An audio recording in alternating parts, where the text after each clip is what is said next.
Wow, that sure went quiet. I'm going to step out of here. Good morning, everyone. My name is Doug Mao, and I'm the Interim Associate Dean for Graduate and Professional Programs at the Krieger School of Arts and Sciences here at Johns Hopkins. It's my pleasure to welcome you to the Bloomberg Center, a building specifically designed for gatherings like this one. We often say that this building is where discovery meets democracy. The intent of the designers was to create a space in which experts, academics, policymakers, and leaders gather to find solutions for the challenges that face us today. And this is where you come in. The collaboration you'll undertake here over the next 2 days could not be more timely. Today is James Madison's birthday, and this year, as you know, marks the 60th anniversary of the signing of the Freedom of Information Act. The panels of this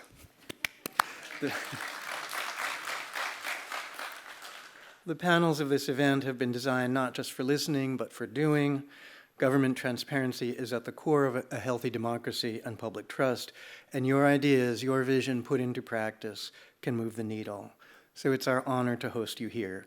You represent the best of what open government can be: curious, accountable, motivated, and dedicated to the public good. I hope that this event will offer you an irreplaceable opportunity to join in common commitment to government transparency and in developing valuable solutions that propel us into the future of information access. So welcome again, please settle in. And now I'd like to welcome Dean Hub Brown of the University of Florida College of Journalism and Communications to the stage. Hub.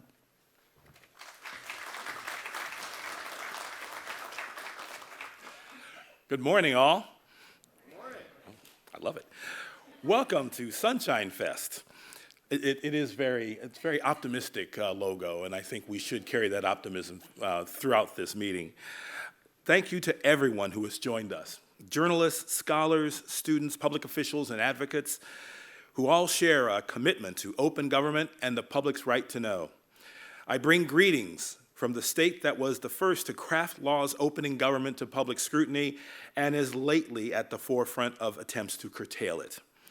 The roots of freedom of information in the United States stretch back more than a century, starting with Florida's 1909 Public Records Law and through its Government in the Sunshine Law in 1967. And the federal version, of course, we celebrate 60 years today. Since then, efforts on the part of government to place more and more of its activities under the cloak of secrecy has grown remarkably over time. Sunshine Week was established as a response to that ever-broadening secrecy. It is a national reminder of a simple but powerful democratic principle: government works best when it works in the open.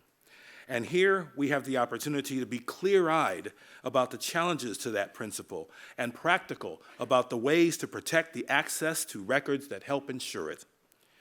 At the University of Florida, the Joseph L. Brechner Freedom of Information Project has been leading the nation in advocating and advancing these principles for nearly half a century.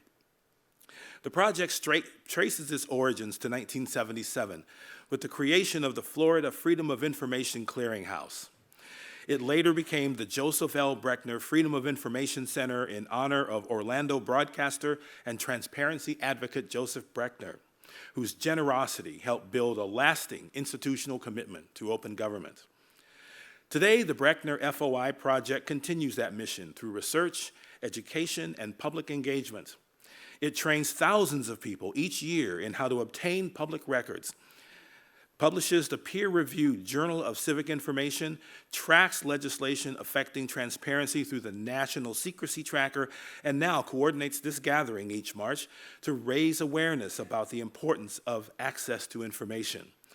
At the helm of these impactful efforts is our Brechner FOI Project Director, Dr. David Coulier.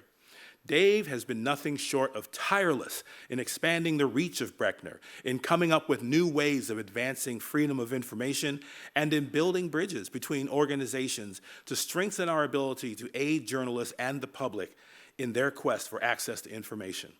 We at the College of Journalism and Communications are very fortunate to have him in the fight with us. Thank you, Dave.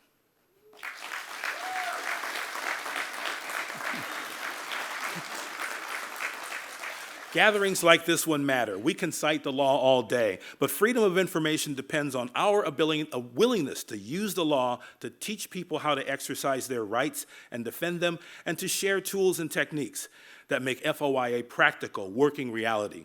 Thank you for being here and for contributing to this important conversation.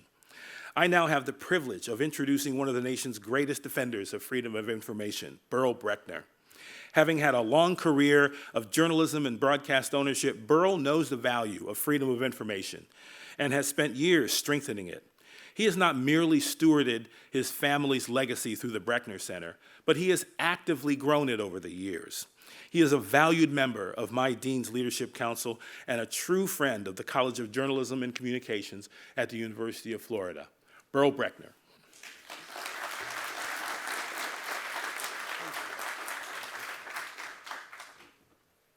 Well, Hub said too many nice things about me, so I better step off the stage while the going's good.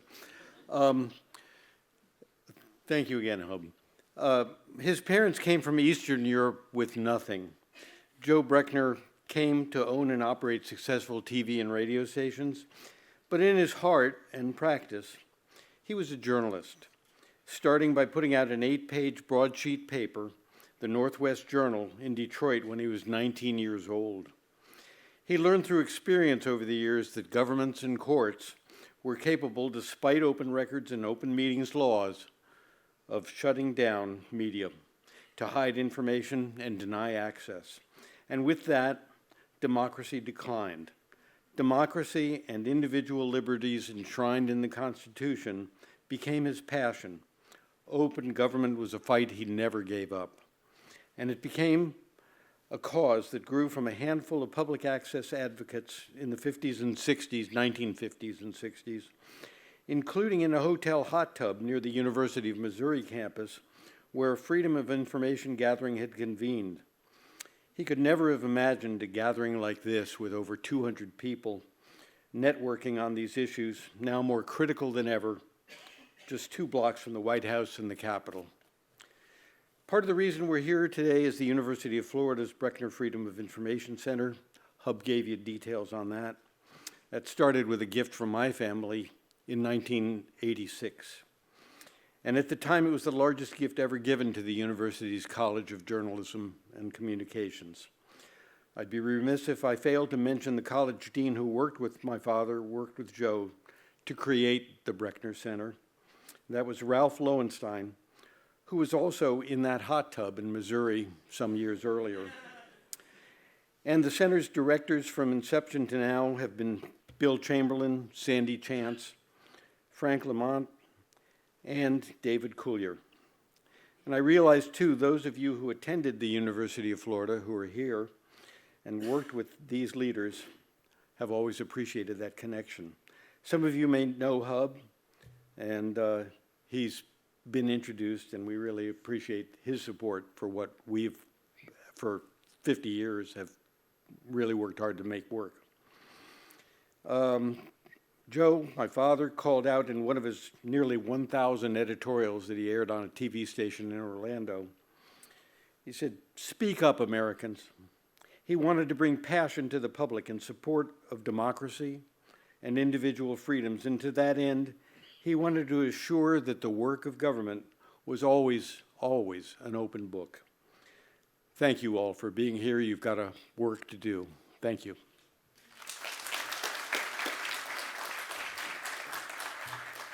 Thank you, Burl. Thank you, Hub. And thank all of you for being here. Appreciate it. Braving bad weather and everything else we have going against us nowadays. So thank you. We get to do this again. We did it first last year, and now we're doing it again. How many of you were here last year? Yeah, big. Thanks for coming back. So we're going to have 2 days now. It was 1 day last year with about 15, 20 speakers. Now it's 80 speakers, 25 sessions, 2 days packed with a lot of interesting stuff, and I can't wait. And I do need to thank real quickly Of course, Muck Rock, which is partnering with us, Amanda and Michael Morrissey, wherever you are, thank you. We got, oh yeah. They're the ones you'll see with the t-shirts, FOIA and Find Out, running around. Feel free to buy your own at the registration desk. Megan Ryan and Jeff Roberts from the National Freedom of Information Coalition also helping out put this on. So thank you, NFOIC. Yes. Couldn't do this without Johns Hopkins University, which is providing this venue for free. Yeah. Yeah. Thank you. Peter Huggins, who's the main person, and Shelley Kimball, who is our great communications professor here. Support team Tara Puckey, Chris Vachon, Thomas Sharpa, Huva Banks, Samantha Soon, and Billy O'Keefe. Thank you. You're making everything work great. Thank you so much. And the 20 coalitions for open government that are represented here. If you're part of a state coalition for open government, stand up for me, please. Stand up, yes. All around the country, thank you for coming. You know, Montana, you know, you name it, just everywhere. Let's see, and then of course everyone in this room for being here, because you care about this, so thank you. Because this matters, and this matters beyond more than just us in this room, right? We all get it, we all drank the Kool-Aid, but a lot of people haven't. And we've been trying to figure out, all of us, how to reach average Americans, average people throughout the world. And this is what this panel is starting off with for our session today. How do we spread the gospel of FOI to average folks, to lawmakers, to funders, to the youth? And this is more important than ever, isn't it? Because what we find in our research is we're not reflective of that. We published a study this year surveying FOIA requesters at the state and federal level. You know, the results, requester community is 62% male, 88% white. The median age is 55. They're affluent, 88% with bachelor's degrees, where only a quarter of Americans do, 60% politically liberal. This does not represent America. And we have to do more to reach everybody, because it's freedom of information for everyone, not just some. And that's what we're going to figure out today. So critical. So who we have starting off is our moderator in this panel, Kimberly Spencer. And Kimberly is director of the Colorado Media Project. And she's worked decades helping organizations reach people, fundraise, reach constituencies, and be more effective. And we're glad to have her here. And not only this, but for a lunch session Tuesday with NFOIC state members on how to do just that, practical tips. And her handouts are actually online on the website, and you can download them, anybody can. I've posted handouts for all the sessions, linked from the schedule, and its own page of handouts, and they'll be there in perpetuity. So feel free to reach to get that information. So with that, have fun. Two days of exciting time and panels and sessions. If you have suggestions, feel free to reach out. Problems, questions. We're going to do our best to make this the best 2-day hootenanny you've ever had. Kimberly, take it away. Thank you. Good morning, everyone. We often speak about freedom of information as a universal democratic pillar, but what we know is that this pillar rests on a very narrow foundation. Dave's work on the document divide reveals a stark reality, and it reminds us that the typical public records requester in the United States is not representative of the broader public.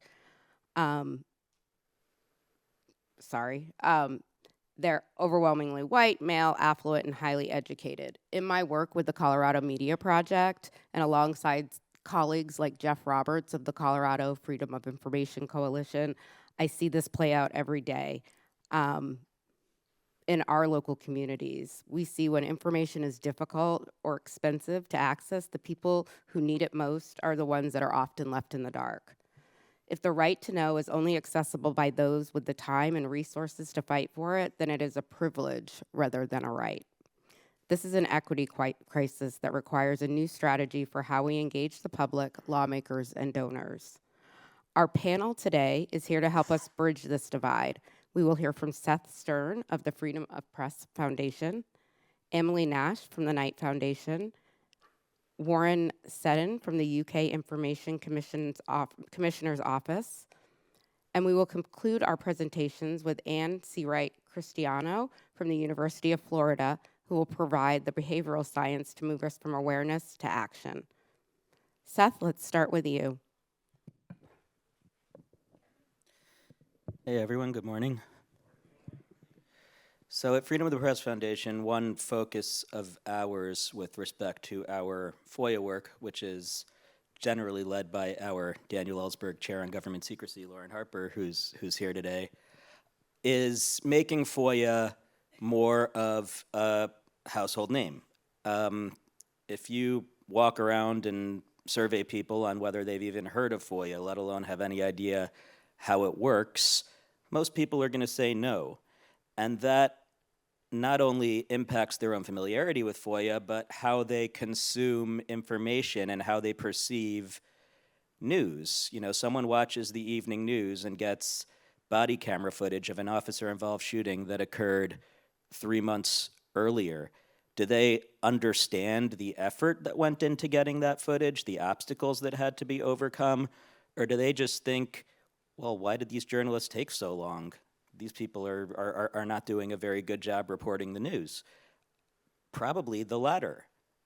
So that's something that we think needs to be fixed. And if that was understood, it would be a lot easier to rally public support around reforming FOIA and funding FOIA.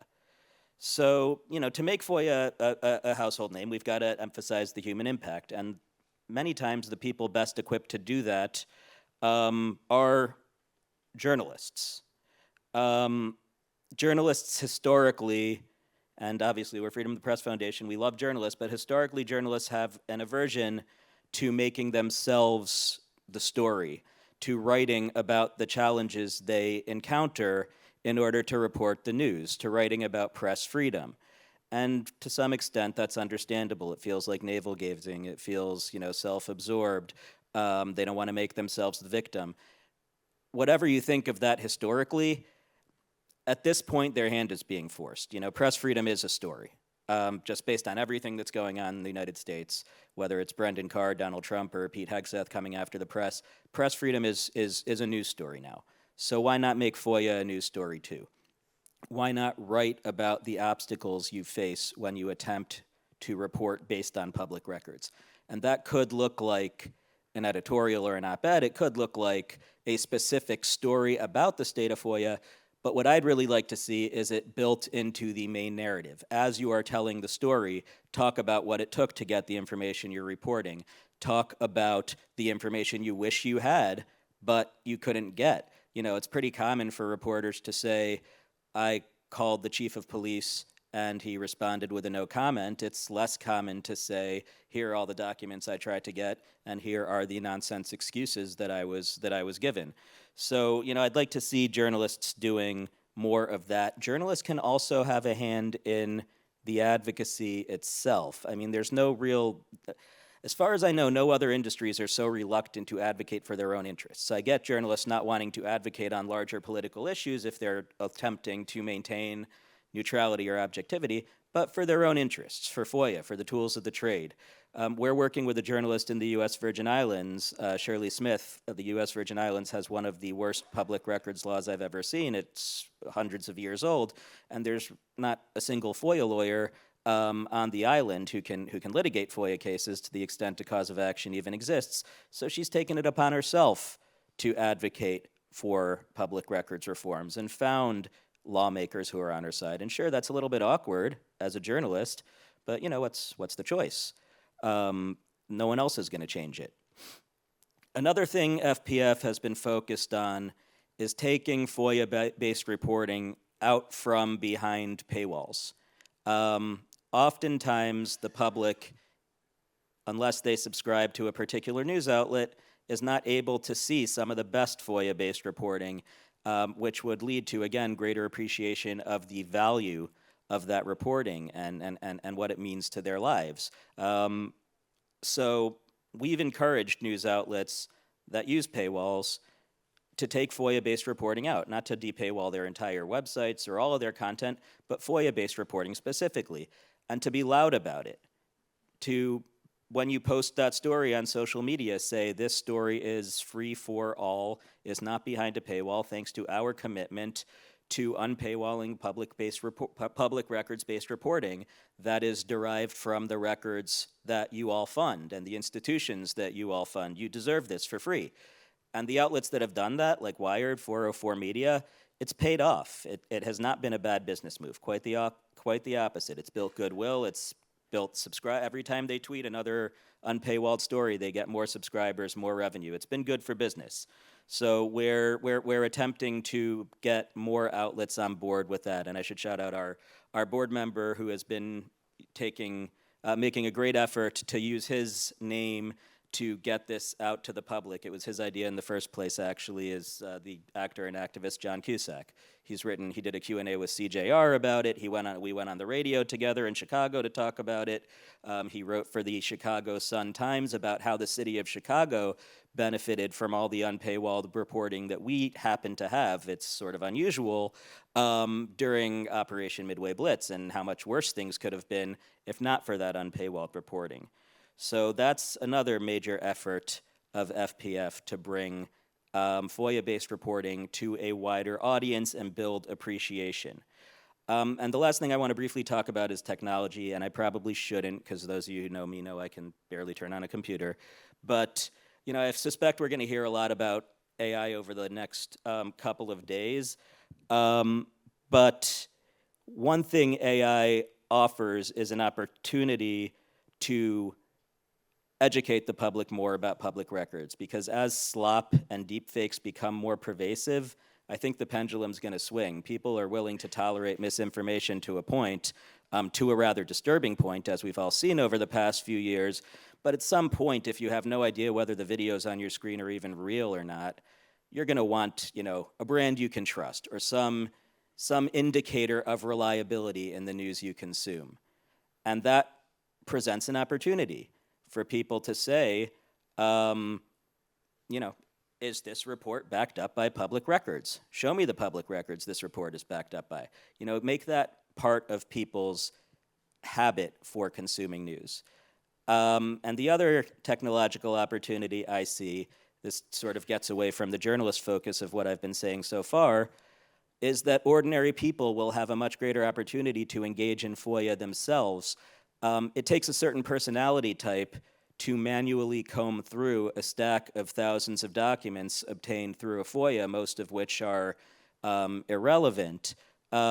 Technology is going to offer people greater ability to do that, so that people don't need to rely on the press. People can be more engaged in the FOIA process themselves. My neighbor in Evanston, Illinois, who happens to be a great FOIA journalist, Tom Hayden, he has a blog with a name we all should have thought of years ago, FOIA Gras, like foie gras, very clever. And he folded foie gras like late last year because he was just frustrated with the pressures of being a citizen journalist. It's a thankless job. The incentive structure is broken. There's no money in it. He goes to the grocery store to get bananas and someone's yelling at him about what he wrote.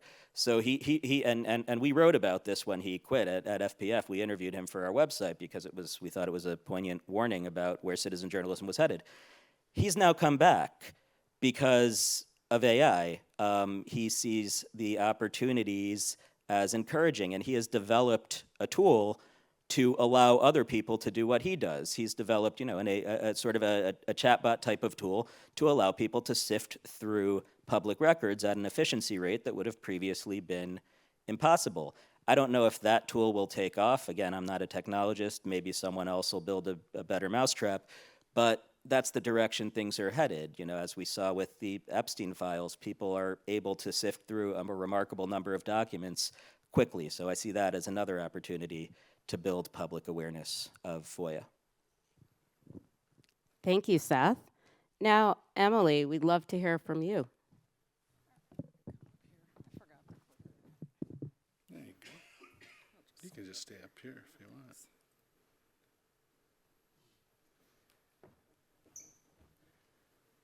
Hey everyone. The fact that there's going to be a tornado during Sunshine Fest feels pretty apropos for where we're at in terms of public records and the fights that we're in. So I thought I'd take a couple minutes to tell you a little bit about how Knight Foundation thinks about freedom of information and how, in a convening that we co-hosted yesterday to talk about these issues. And so what you see here is from our archives. Freedom of information and public records access is really core to Knight Foundation and its founding. This quote is from 1944, so it's obviously quite some time ago, and we were talking about and thinking about the importance of freedom of information. I personally have also worked very closely in that. I joined Knight Foundation last fall. I spent my career as a reporter and editor. I served on the Iowa Freedom of Information Coalition. I'm currently on the board of the Colorado Freedom of Information Coalition. And so this is something near and dear to my heart, as well as one of our directors of journalism, Marissa Kwiatkowski, who's here and holds most of the grants that we have at Knight Foundation in terms of our First Amendment and freedom of information work. And so we consider those together. One of our 4 pillars is about legal defense, about protecting the First Amendment, about public records access. We have supported Sunshine Fest since it was since its inception. And we currently have $51 million worth of investments in the field related to the First Amendment and related to FOIA work. This is just a few of our major investments. I'm not going to go over those. What I wanted to talk about for the remainder of my time was about a convening that we had yesterday. So we brought together and co-hosted with Dave and his great team Sunshine Fest sort of convening where we talked to about 35 different experts in the field about what can we do together to help strengthen FOIA laws across the country. I think we're going to spend the next couple of days talking about this as well. We surfaced a lot of challenges. The fact that in many states, in the majority of states, there isn't one full-time employee who's dedicated to FOIA work.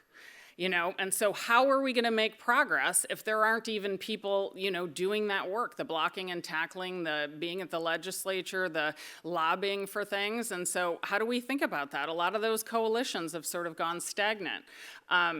We talked about the fact that, again, it's great to be in this room of people who care a whole lot about FOIA, but we need more of these rooms. We need bigger rooms. We need people who are not just the same as we are, who have worked in this business and care about FOIA. We need to, the average public to understand that. So how do we do that? What does that look like? Using our own owned and operated platforms is certainly one way of doing that, but a lot of people don't get their news from traditional news sources anymore.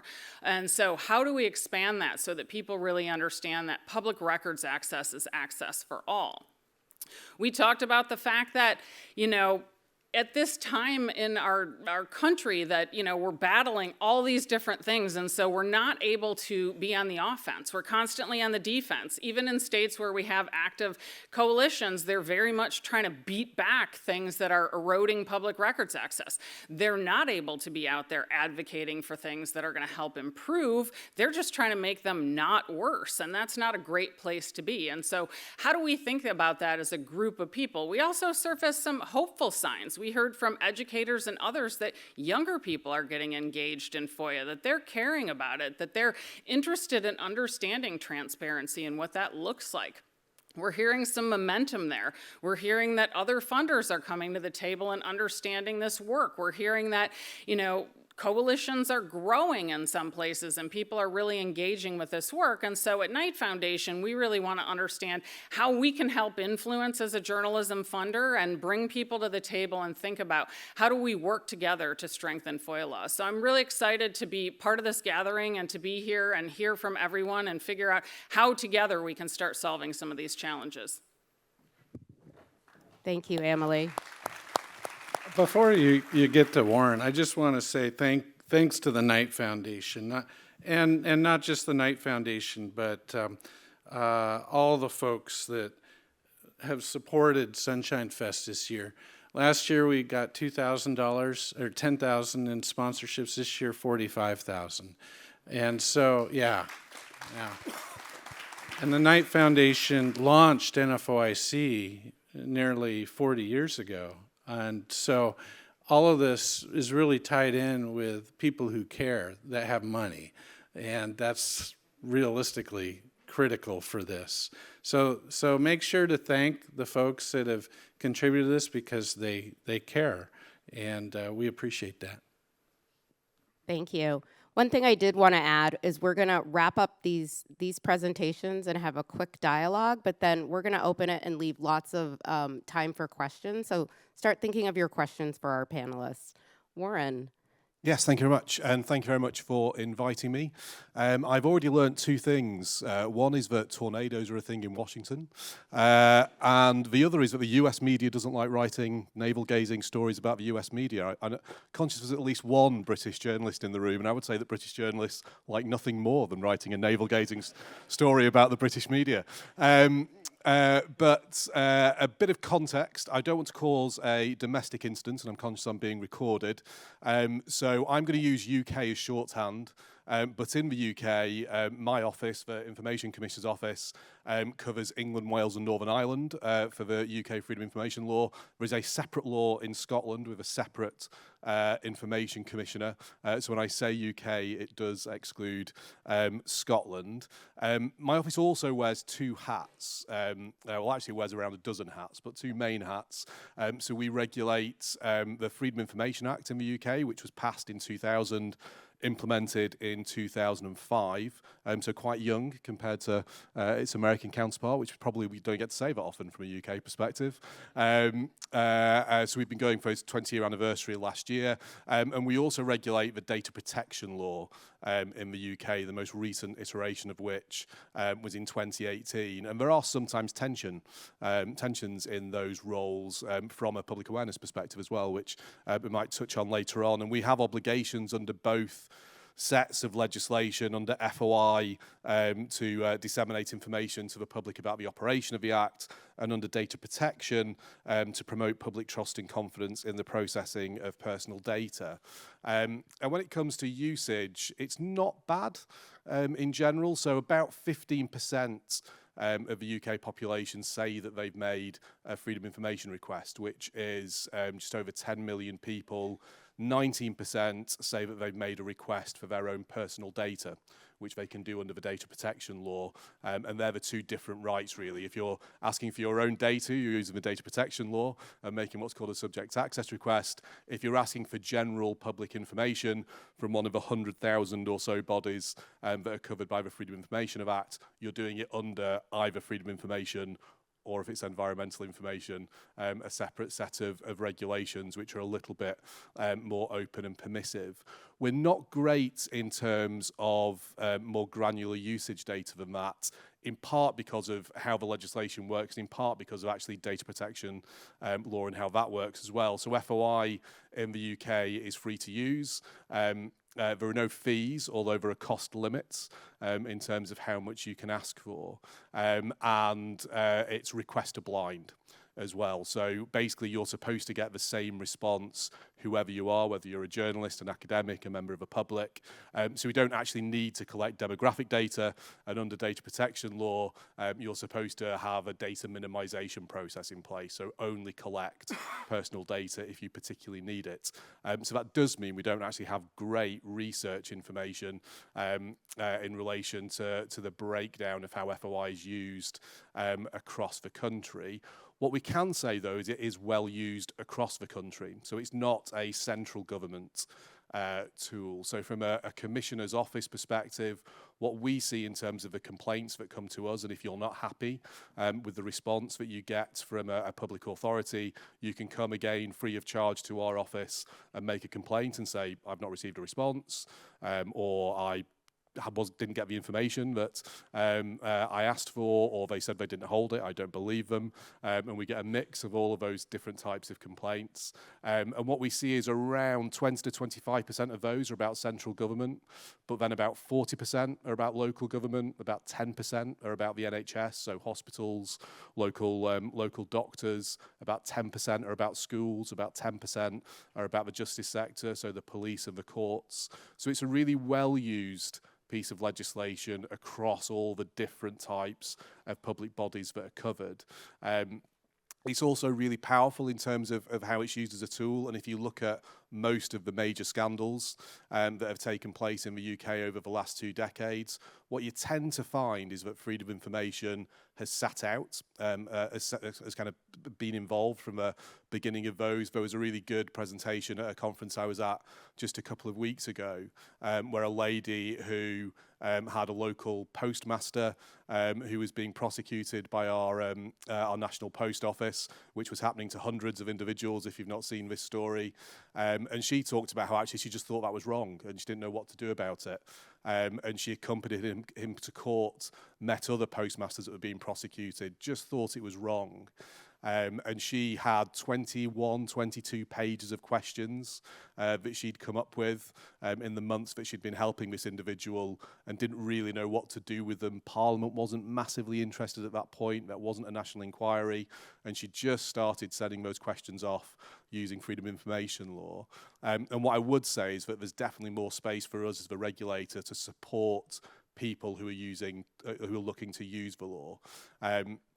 Looking outside the UK and about the kind of international colleagues more generally, I go to a conference every year called the International Conference of Information Commissioners, which somewhat confusingly is also the title of the organisation.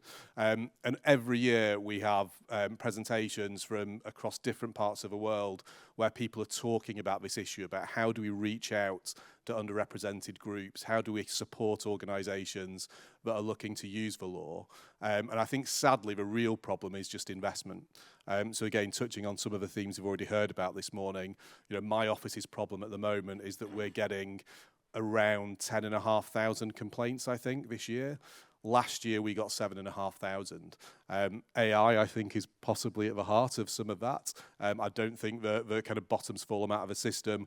And actually there's been some research to show that complaint volumes are going up across the board in all different bits of the public sector, not just FOI. We're seeing it in data protection as well. But the problem is we're just firefighting. So we just don't have the resources to do the public awareness and outreach work that ideally we would like to do. And to be honest, that's really been a problem for almost the full 20 years since the legislation came in. And that's definitely a recurring theme if you look at kind of similar offices to ours around the world. That lack of investment in both the upfront kind of front-end infrastructure of the system to support smooth operation of the legislation, but also in that more strategic awareness raising, promoting people's rights, making them aware of how powerful this tool is and how they can use it to find out things that matter to them is definitely a gap in the system. And I'll be really interested to hear some ideas today that I can take back in terms of learning for how we can do more. I'll stop there for now. Thank you. Anne.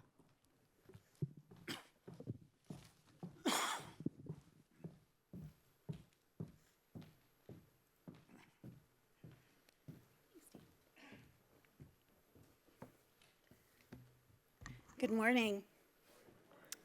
So this February, the Center for Public Interest Communications and the Brechner Project on Freedom of Information at the University of Florida conducted a study of 1,000 Americans and that mirrored the population. And today I'm excited to share some of the early insights from this research. This survey is just the first step in a year-long message project that we're going to be doing together around freedom of information. And we want to provide you with some tools today that are going to help you as you begin to continue to do your important work in defense of freedom of information. As I present this work, I want to acknowledge that this work was led by our research director, Amalie, Jack Berry, who's here with us today, and our managing director, Matt Sheehan, who's also with us here today, with significant support from David, and we really appreciate that.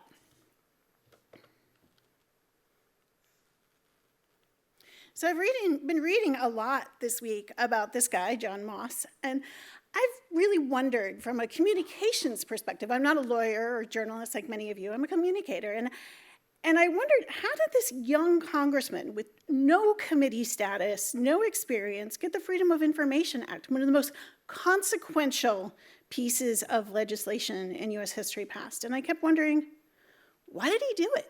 And how did he do it? So you probably know that he barely won his seat because of the attacks that were leveraged against him, which included these unfounded charges of being a communist or a sympathizer. And he fought those allegations, but he found that he couldn't get the information that he needed about where these attacks were coming from. So that tells us why, but how? Well, one reason is that people who supported the bill, or who opposed the bill, including two administrations, fought it with abstractions. They claimed that the subject was just too complicated, too changing to be covered by any system of legal rules. But Moss persisted, and he fought that deep support with deep support from journalists, editors, scientists, and he focused on concrete details, including that 24 separate terms were used by federal agencies to deny information, including top secret, secrets, confidential, official use only, non-public, individual company data, and an endless list. So the bill finally made it out of Congress, but, as you probably know, is facing a pocket veto.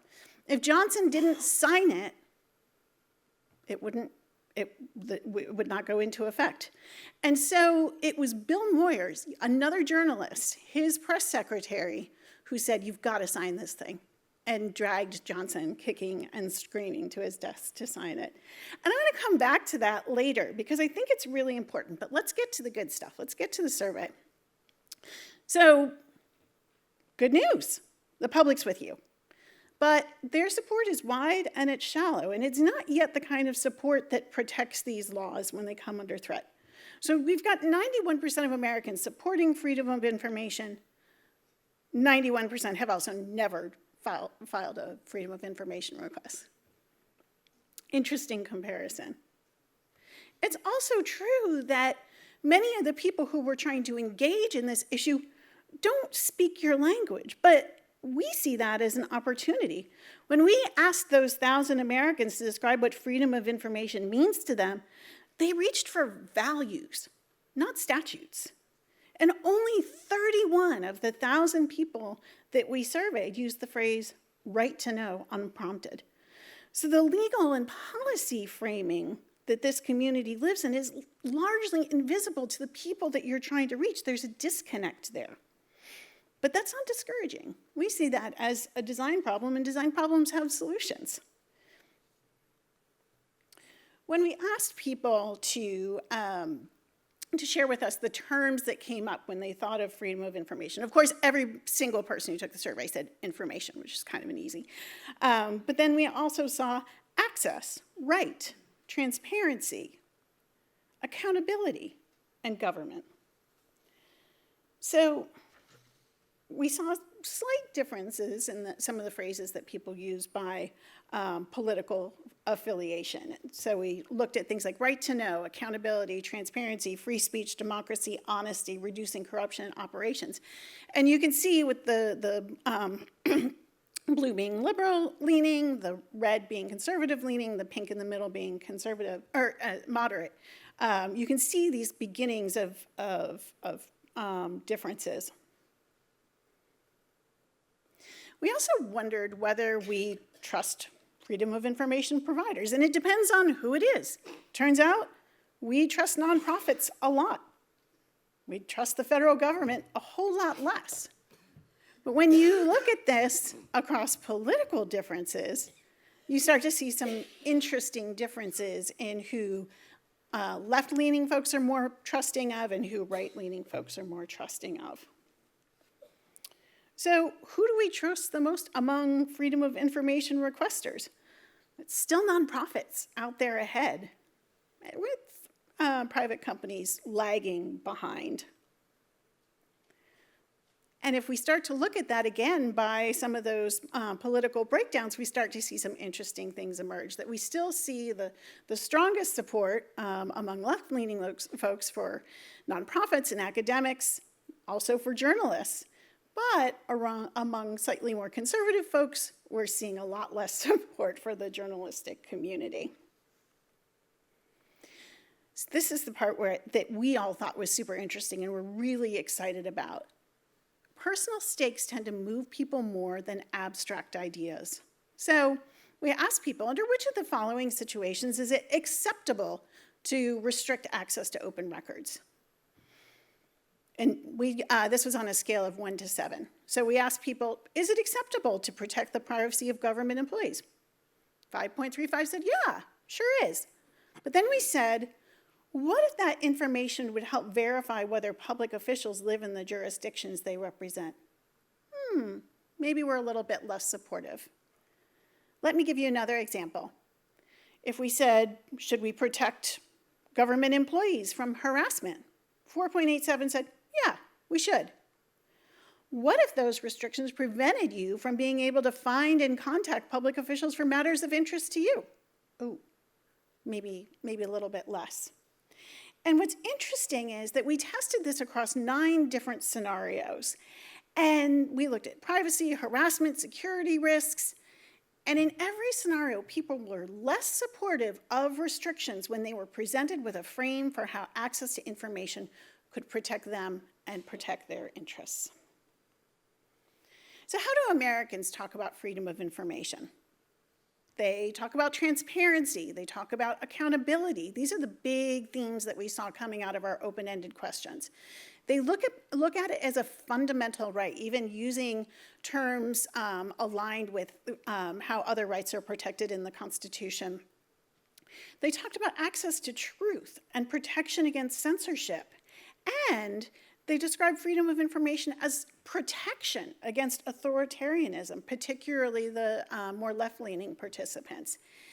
And they thought that it eased access for all people, regardless of their status, education, or income. I want to talk a little bit about something that, Seth, you mentioned, which is this invisible pipeline. The fact that we enjoy the benefits of freedom of information, but we don't always understand the work that goes into that. So I want to call out some of the research by one of our colleagues at University of Florida, a doctoral researcher named Jessica Sparks, who's got a study under peer review that says that information that's sourced from government records is rated significantly more credible than social media and unattributed resources. But our survey found that Americans have never filed records requests, and roughly 4 out of 5 have never even visited a government records page. So we see this disconnect, which is really important to understand. People don't connect records with information, but records are the vessels of the information that protects our health and safety and holds public officials and institutions accountable. So that restaurant inspection, I just learned that the restaurant where we had my daughter's high school graduation dinner was closed because they found a bunch of roaches there. Hooray. But we don't think about the legal mechanism that makes it possible for me to know that. And that invisibility is a vulnerability. When people don't see the pipeline, they can't defend it. So 3 things you can do right now with the information that I've just shared with you. Number 1, lead with rights. It travels across the political spectrum. We saw this clearly across the open-ended responses and when people offered individual terms. When your story comes from a public record, say so. And be explicit about how that gives you access to information, because the people who need to defend that pipeline can't protect what they can't see. And anchor your freedom of information in tangible scenarios, not democratic principles. So you're going to be seeing a lot more from us.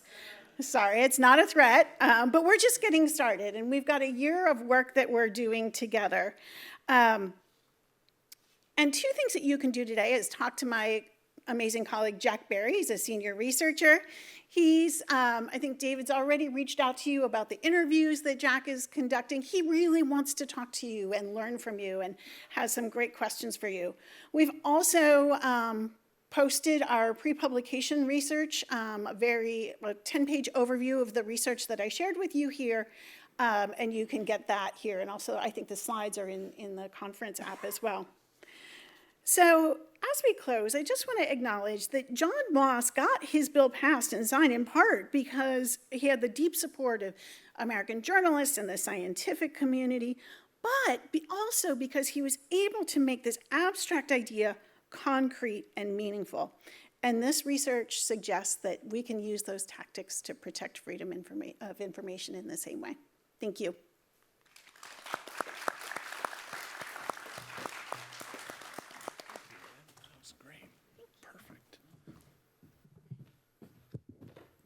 Thank you, Anne. Sorry about that, everyone.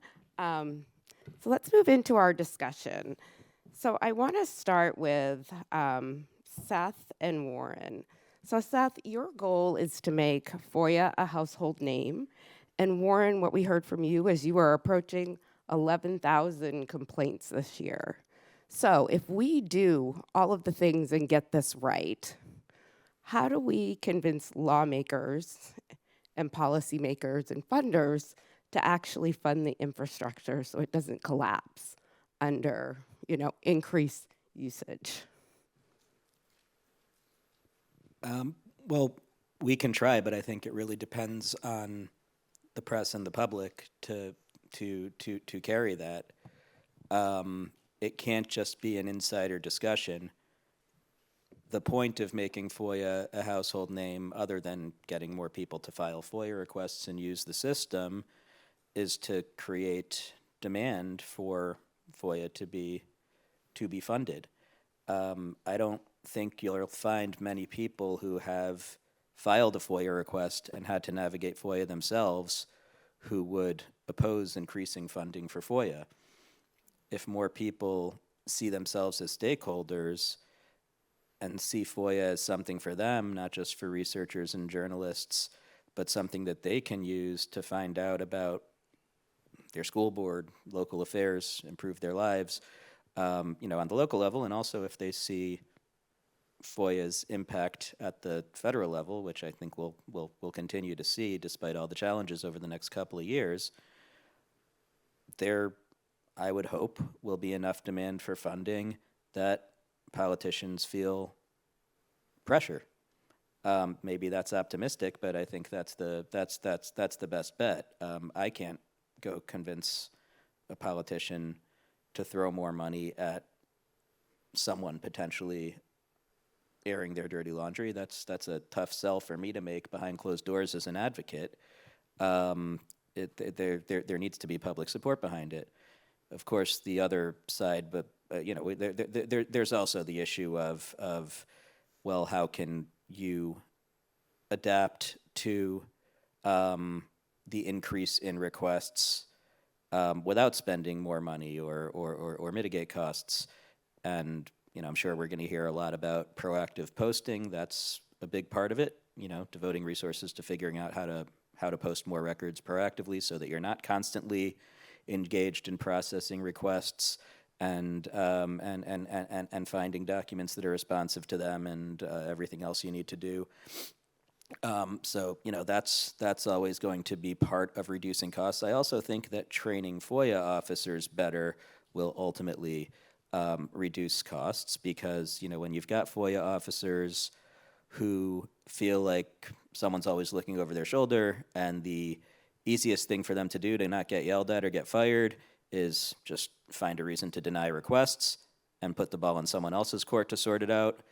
Then you've got more appeals, you've got more back and forth, you've got a more time-consuming process. Whereas if you have FOIA officers who understand the limitations of the exemptions and are encouraged to find reasons to get to yes, and given the training that allows them to do that and to feel secure that they're making the right decision, that's going to drive down costs. Thank you. So I would like more funding. I have bid for more funding. I do not think I'm going to get more funding. But that I think has to be part of the answer at the moment, certainly in the short term, just because of the pressure that's in the system at the moment. And it'll be interesting to see how that evolves. The kind of focus from lawmakers, from Parliament, in our perspective, I think will be an important part of that. It is surprising how little focus there has been in this area. Over recent years, we had an independent commission about 10 years ago, which produced a report for improvements to the legislation, but there's not been any movement on that. And there's been very little parliamentary scrutiny since. I think some of the issues we're seeing will hopefully drive some of that, and we can have a conversation. I think the other answer, certainly from a UK perspective, which isn't massively attractive politically and comes with risks because it requires legislation, is something about the mechanics of how the law works as well. If AI is causing some of the problems, I think it can also be some of the solution. But for it to be some of the solution, the way the legislation works has to be improved. So at the moment in the UK, any written request for information is an FOI request. That can come through any route. You can't mandate it. You've got to make your request this way. If you could have auto case creation, those kind of boring administrative things, but actually will really help the processing and the management of the work. It will help people potentially order requests, find information more easily. So I think we kind of need to have that debate as well, which isn't massively attractive to anyone, either kind of from a public perspective or from a political perspective. But I think actually is going to be really important in the next few years to make sure that legislation that in our case was drafted in the late 90s can actually better reflect how people are living their lives using the legislation, and so public authorities can manage things better. Thank you. I do have a question for you, Warren. How large is your staff? Because when I think of CFOIC, we have one director that is kind of handling things, complaints and things for the state. So how many staff people do you have? Yeah, so I've got around 60 who kind of manage FOI. That's in the context of an organisation that's around 1,000, so the vast majority are on data protection and related matters. About 50 of those are caseworkers, so doing the complaints that are coming in. I've got 4 policy people, a couple of people that do upstream work, so some of the more proactive public awareness type activity that we're talking about today, but the vast majority are on just managing that volume of complaints that come in. Yeah, that is helpful. I think in the U.S., really thinking about, what's the capacity for state coalitions to do the work that they do. I think they're tapped out. So really, even starting there, how do we get more funding just to increase capacity at the state level? Next, for Amalie and Anne, I want to kind of delve in. Amalie, you're looking at the long-term health of local information ecosystems, and your research proves that facts are crummy advocates, and we must tap into core values to move people. When we talk to donors skeptical about funding the legal costs or records fees associated with transparency, how do we reframe FOI from a journalism or research expense to a public utility, as essential as clean water or paved roads? Amalie. Sure, I can start there.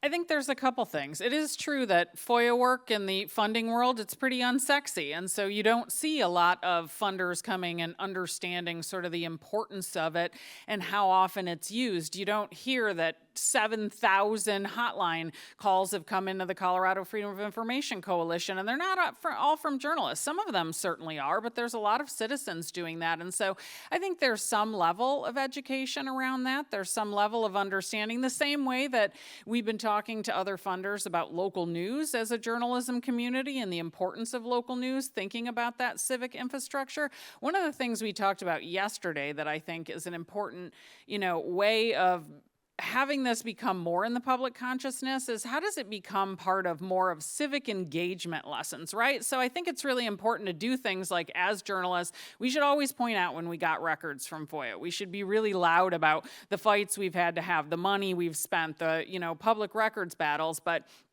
ultimately, the needle won't really move until more people have filed FOIAs, more people understand FOIAs. And so how do we do something with civic engagement and civic participation and curriculum so that every high school student, you can't graduate unless you filed a FOIA. That's part of your social studies lessons or your history lessons or something like that. And so how do we ensure that it becomes much more about just right to access, right to information, as opposed to simply a tool that journalists use and that funders don't necessarily understand the importance of. And so I think it's going to take a much broader coalition of people talking about it for it to become something more like a public utility.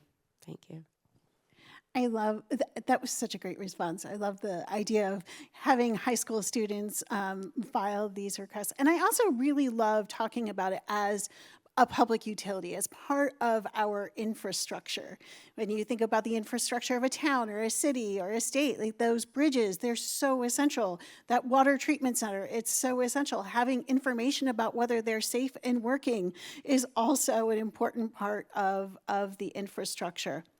I think that kind of language and what you're proposing with high school students takes us out of the amorphous legal language that makes sense to many people in this room, but for the people who can really benefit from FOIA, who are not attorneys, who are not journalists, who don't understand those things, we have to give them those experiences and tell the stories that help them see those tangible benefits for themselves.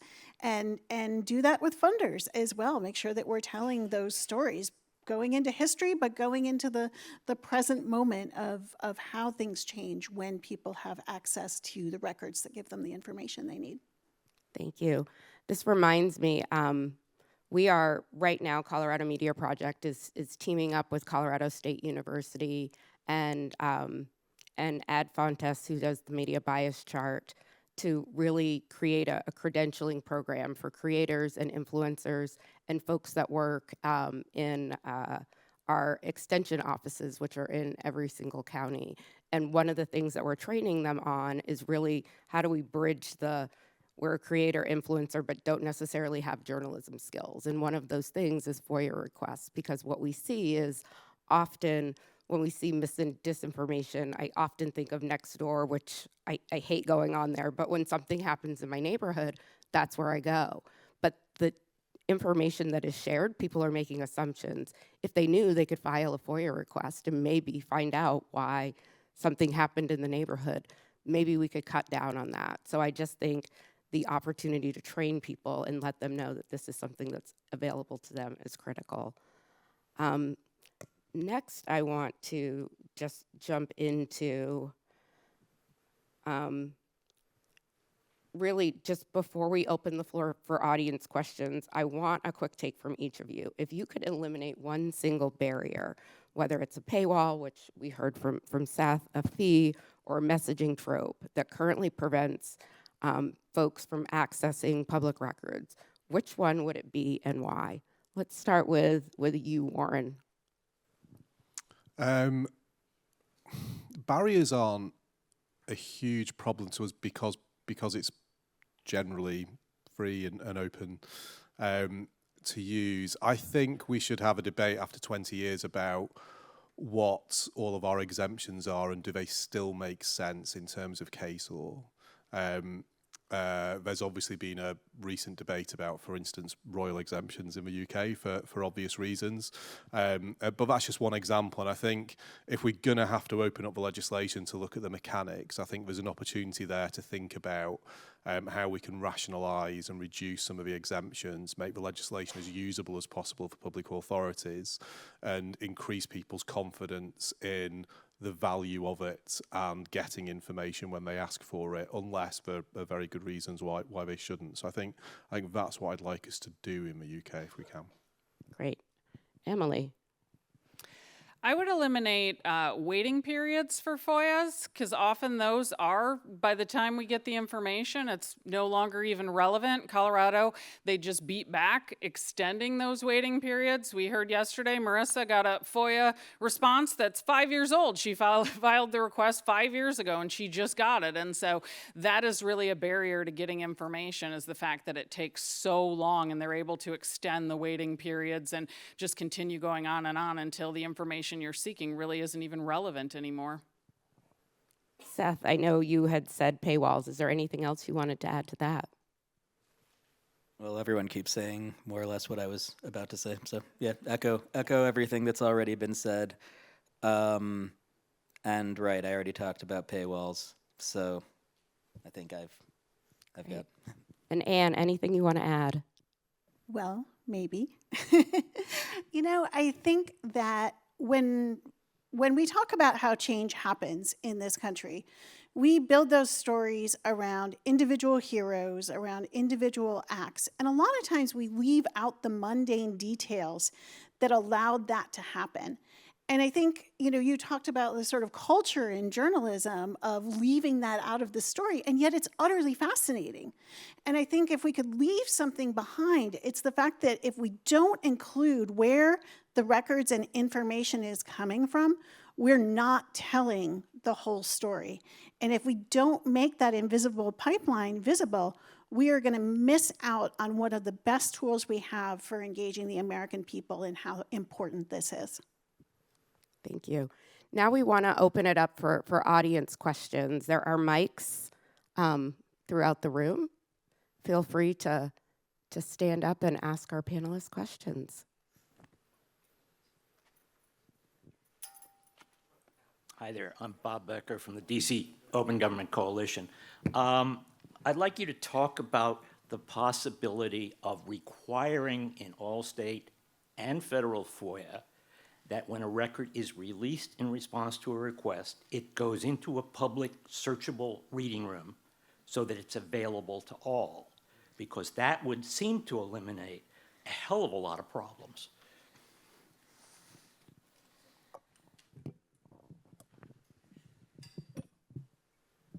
I mean, I could jump in on that just to give an opinion about it. I certainly agree that that would make a lot of sense. And I also think just overall technology, so requiring that public records, if you file a request, be given back to you electronically. And so you're not going to some office to pick up a bunch of paper documents to sift through.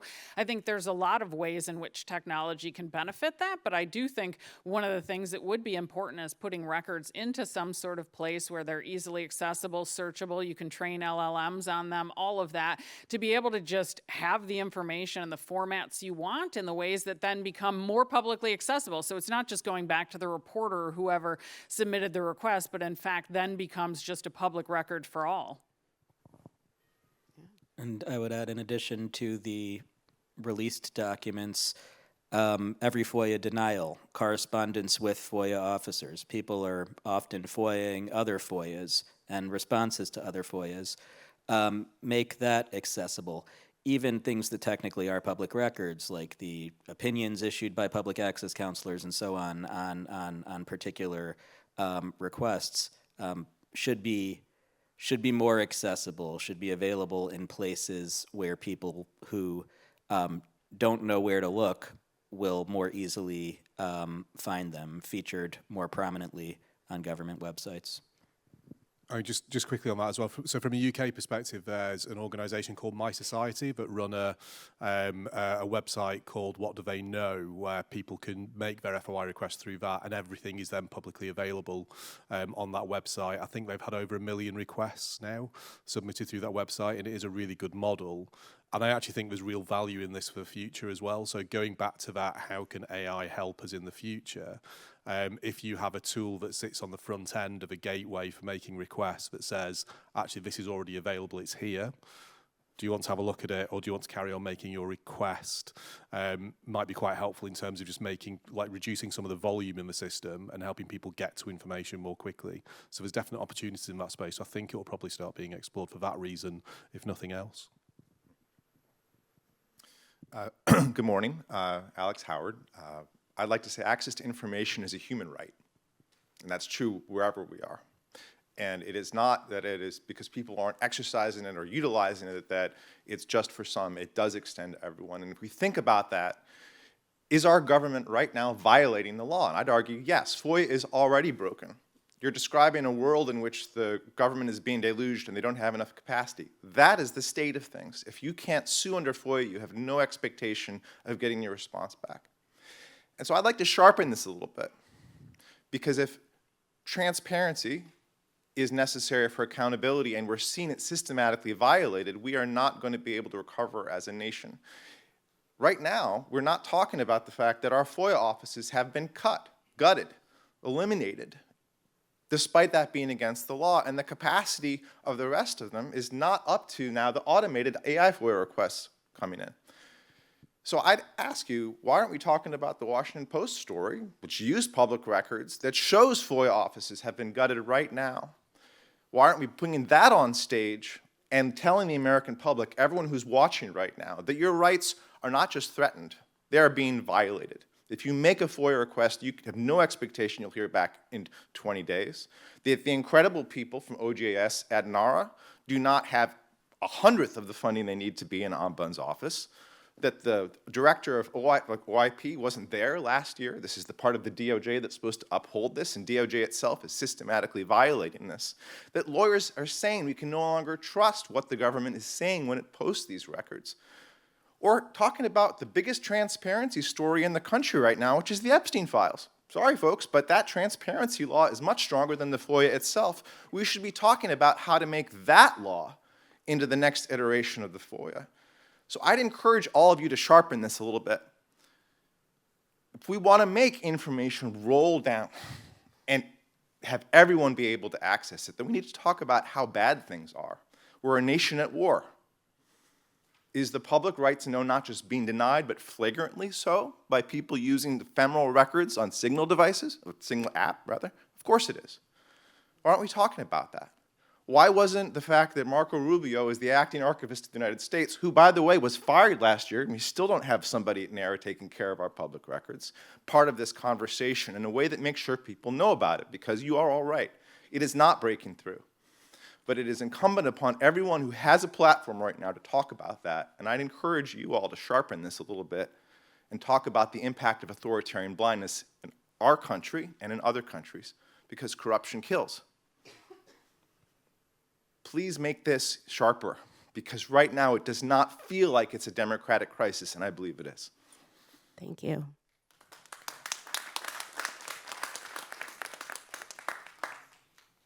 Anybody want to comment? Or I mean, I'm probably going to stay out of some of it. But just from a serious perspective, one of the pieces of work that I've been doing the last couple of years with the International Conference of Information Commissioners is looking at the promotion and protection of access to information commissioners, which is modelled on the approach that's been taken for human rights commissions globally as well. Because I do agree that the kind of fundamental aspects to the rights, the importance of them, and actually having a regulator that is in there that can address some of these issues, that can step in and say, no, you've not responded, you've got to respond, this is legally binding notice, do it.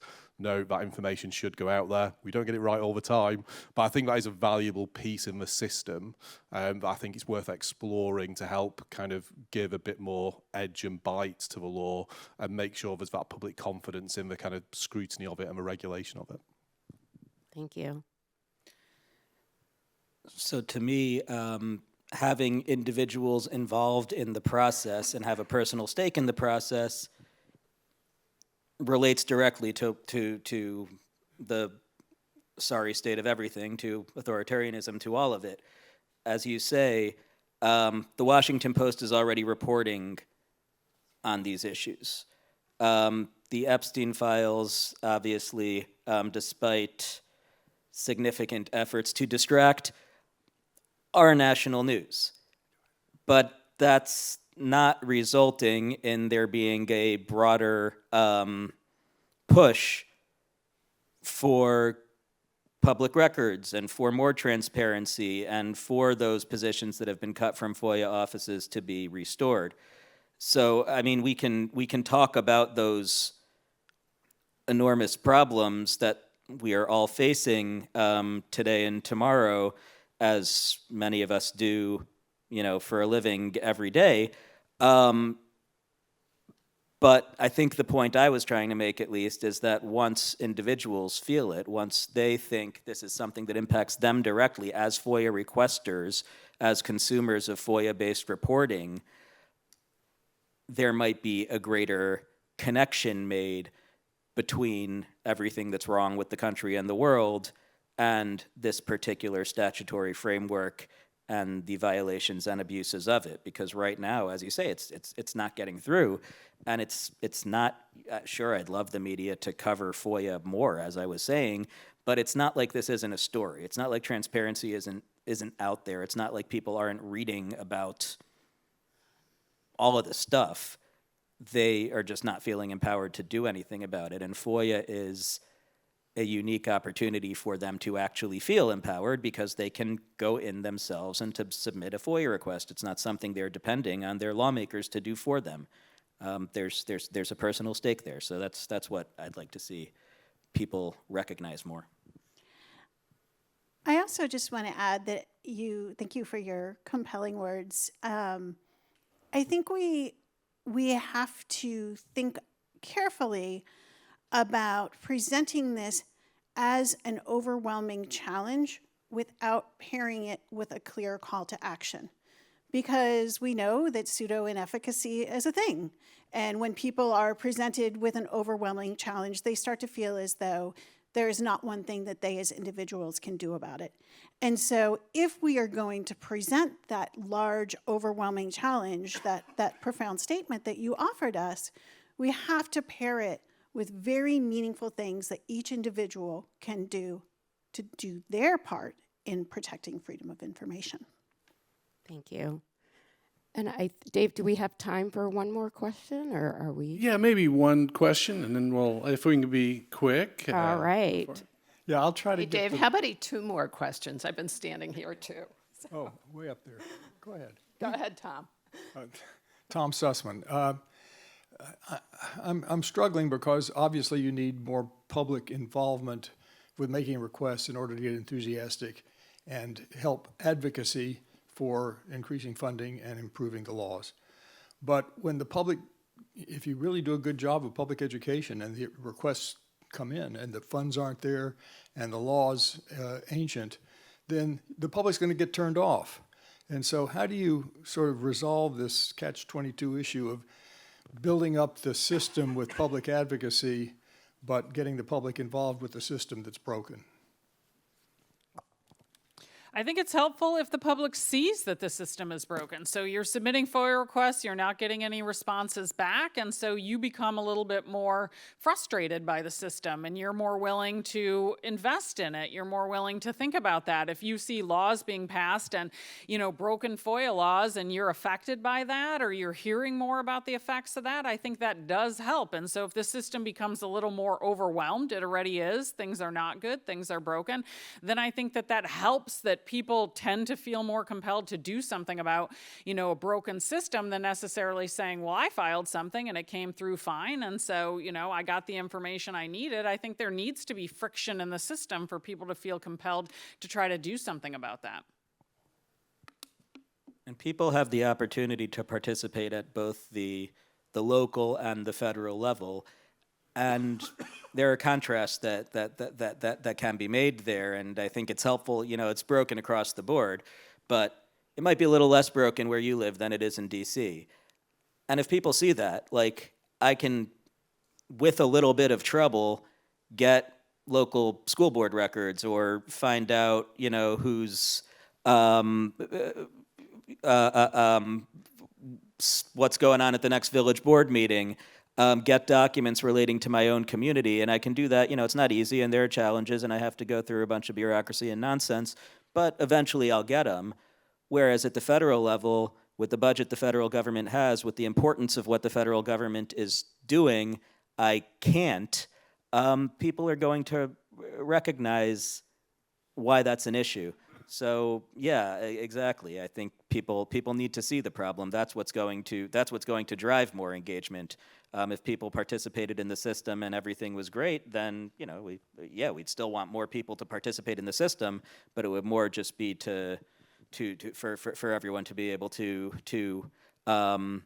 enjoy this incredible resource, as opposed to what we're trying to do is specifically have people recognize the system's broken so they feel motivated to do something about it.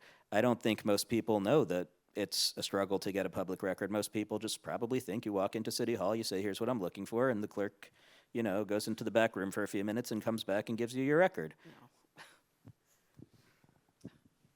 All right, final Yeah, question. so I'm Miranda Spivak. I'm actually moderating tomorrow morning's plenary at this hour, in which we will actually hear from real people who have cracked the code, so I just want you all to be aware of that. I have a question for Ann about your methodology. I'll get you later. I have to say, I think you need to link all of this up with the decline of local news and the fact that Press Forward actually just put out a report yesterday that says the philanthropy is still going to the big cities and to the mid-sized cities, and that there's still a huge problem in the smaller communities. And Seth, I don't agree with you. It's very hard at the local level and the state level to get information. So I'm not asking a question. I know we're pressed for time, but I just want to point that out and encourage you to come tomorrow morning to hear from real people who cracked the code. Thank you. Just want to say thank you to my panelists, and thank you all this morning for joining us.